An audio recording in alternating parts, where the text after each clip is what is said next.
آتا ہو انشاءاللہ آپ کو اس کا بھی ہوگا۔ السلام علیکم جی سب کو۔ وعلیکم السلام۔ سوال یہ ہے کہ باغ فدق اس کے متعلق کچھ تھوڑا سا بیان کریں۔ ماشاءاللہ تشریف رکھیں۔ باغ فدق یہ ایک بہت اہم مسئلہ ہے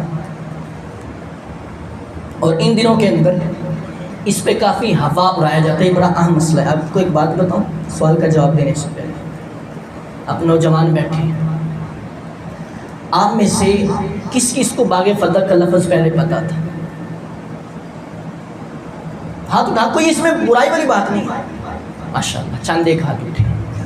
لیکن بد مذہبوں کے 10 سال کے بچے کو بھی پوچھ لیں گے نا، شروع سے آخر تک آپ کو کہانی سنائے گی۔ یہ اپنا ایک درد بیان کر رہا ہوں، ہمیں کیوں نہیں پتا؟ اس باغ کو لے کے لوگ صدیق اکبر کو استغفر اللہ گالیاں دیتے ہیں، پتہ ہے آپ کو؟ میں اس کا بیک گراؤنڈ عرض کر دیتا ہوں۔ باغ فدق یہ نبی کریم صلی اللہ تعالی علیہ وسلم کو رب ذوالجلال نے جو مال غنیمت عطا فرمایا، مال فے عطا فرمایا۔ مال فے وہ ہوتا ہے کہ جو کفار سے جنگ کیے بغیر وہ خود ہی ہتھیار ڈال دیں اور جو کچھ ہے پیش کر دیں، ہاتھ کھڑے کر دیں، وہاں سے جو مال و دولت مسلمانوں کو ملتا تھا اسے کہتے ہیں مال فے۔ یہ ان اموال میں سے ایک باغ بھی تھا جو فدق کے مقام پر تھا اور اس کا نام تھا باغ فدق۔ بد مذہب کالے یہ کھٹمل یہ ان دنوں کے اندر یہ بات اڑاتے ہیں کہ استغفر اللہ جی یہ باغ فدق حضور نے اپنی فاطمہ بیٹی کو دے دیا تھا، لیکن بعد میں حضرت فاطمہ رضی اللہ تعالیٰ نے جب صدیق اکبر سے مانگا تو انہوں نے کہا جی نہیں دیتا، اور استغفر اللہ ابو بکر صدیق کو چور غاصب اور استغفر اللہ پتہ نہیں کیا یہ لوگ کہتے ہیں۔ میں آپ کو اس کا 2-4 لفظوں کے اندر جواب دیتا ہوں، یاد رکھیے گا۔ پہلی بات، باغ کی ملکیت سیدہ فاطمہ کے لیے کن وجوہات سے ہو سکتی ہے؟ یا تو مال وراثت ملے گا، یا حضور نے اپنی زندگی کے اندر ان کو دے دیا ہو گیا، یہی ہوگا۔ حضور علیہ السلام نے اپنی زندگی کے اندر ان کو یہ باغ نہیں دیا۔ دلیل سیاہ ستہ کی حدیث پاک ہے، سنن ابو داؤد کے اندر امام ابو داؤد رضی اللہ تعالیٰ نے اس کو ذکر کیا۔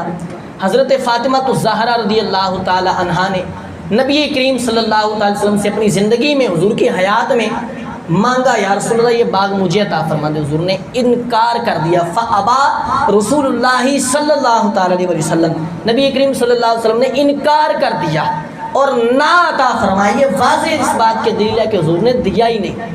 ایک دوسری بات، اگر کوئی یہ کہے کہ جی ٹھیک ہے زندگی میں نہیں دیا تھا، لیکن جب انسان فوت ہوتا ہے انتقال کرتا ہے تو اس کی وراثت اولاد کو ملتی ہے، لہٰذا وہ باغ وراثت میں ملنا چاہیے۔ اس کا بھی جواب سن لیجیے، یاد رکھیے انبیاء کرام علیہم السلام کوئی بھی مال و دولت وراثت میں نہیں چھوڑتے۔ حدیث پاک سناؤ، فرمایا لا نورث، ہم وارث نہیں بناتے، ما ترکناہ صدقہ، ہم انبیاء جو کچھ بھی چھوڑتے ہیں وہ صدقہ ہوتا ہے۔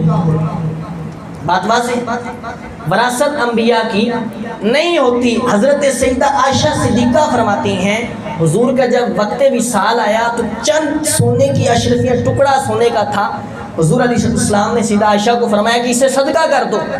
وہ کسی کام کی وجہ سے نہ کر سکی تو حضور نے خود منگوا کے اس کو صدقہ کر دیا اور کچھ چھوڑا ہی نہیں۔ لیکن اگر کوئی کہے کہ چھوڑا تھا، باغ چھوڑا تھا، تو جو کچھ چھوڑا جائے وہ کیا ہوتا ہے؟ صدقہ ہوتا ہے۔ حضرت ابو بکر صدیق کی بارگاہ میں سیدہ فاطمہ عرض کی میرے باغ فدق جو نبی کریم صلی اللہ علیہ وسلم تقسیم فرمایا کرتے تھے اپنی زندگی میں، اپنی ملکیت کے اندر رکھ کے حضور اپنی ازواج کو بھی دیتے تھے، فقیروں کو بھی دیتے تھے، مہمانوں کو بھی دیتے تھے، سب مساکین کے غریبوں کی مدد کرتے تھے۔ وہ باغ مجھے دے دیجیے۔ آپ نے فرمایا میرے والدین آپ پر قربان، میری ہر چیز آپ پر قربان۔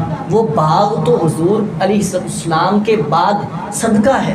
وہ جس طرح حضور تقسیم کرتے تھے میں بھی ان کا نائب ہوں، میں خلیفہ ہوں، میں بھی ویسے تقسیم کر سکتا ہوں۔ فاروق اعظم نے بھی ایسی تقسیم کیا بعد میں۔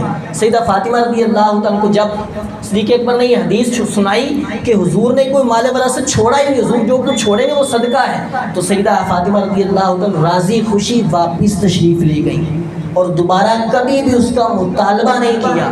بخاری، مسلم، نسائی، ابن ماجہ، سیاہ ستہ اور بہت ساری کتابوں کے اندر یہ بات موجود ہے۔